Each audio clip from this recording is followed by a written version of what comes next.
আসসালামু আলাইকুম ওয়া বারাকাতুহু। গতদিন হযরত মিকাইল আলাইহিস সালাম সম্বন্ধে আলোচনা করা হয়েছিল। আজকে আলোচনা করা হচ্ছে আল্লাহর সবথেকে প্রিয় বিশ্বস্ত ফেরেশতা।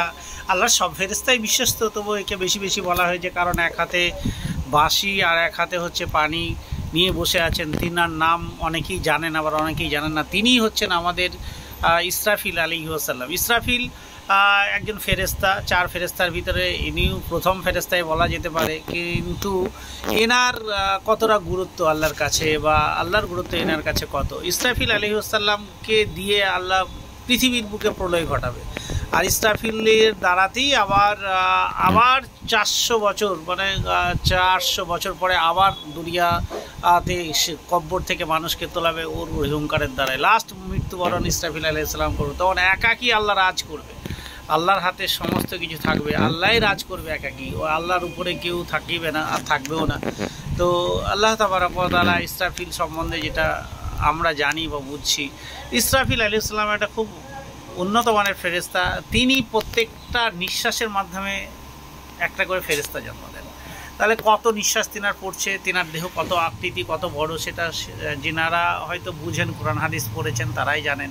তো ইসরাফিল আলাইহিস সালাম এক হুঙ্কারে পৃথিবী প্রলয় হয়ে যাবে, সমুদ্রের পানি ফেনা হয়ে যাবে, পাহাড় তছনছ হয়ে যাবে, পাহাড় ধুলোকোনার মতো একদম যেরকম আপনার তুলো হাওয়াতে উড়ে বেড়ায়, সেভাবে উড়ে বেড়াবে পাহাড়।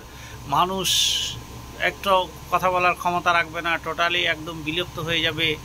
40 মাইল নিচে মাটির তলায় মানুষ চলে যাবে, 40 মাইলের মাটি উপরের দিকে উঠে যাবে।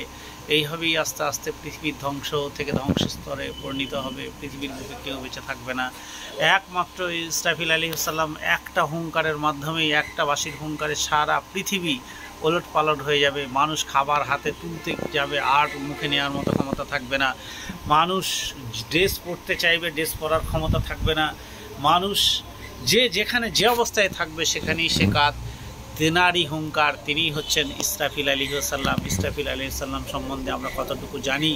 ইসরাফিল আলাইহিস সালাম প্রত্যেকটা নিঃশ্বাসে যে ফেরেশতাগুলো তৈরি হবে, প্রত্যেকটাই তার মতোই দেখতে হবে, কিন্তু তিনার যা আকৃতি, সেই আকৃতির মতো হবে না, ছোট ছোট ক্ষুদ্র আকৃতির মতো হবে।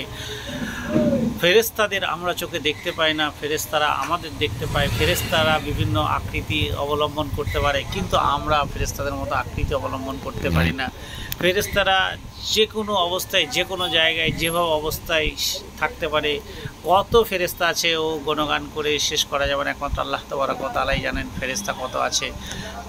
মানুষ জগৎ চলে যাওয়ার পর ফেরেশতারা ইবাদত বন্দিগিতে মশগুল হবে। ইসরাফিল আলাইহিস সালাম সম্বন্ধে যতই আলোচনা করা যায় শেষ হবে না।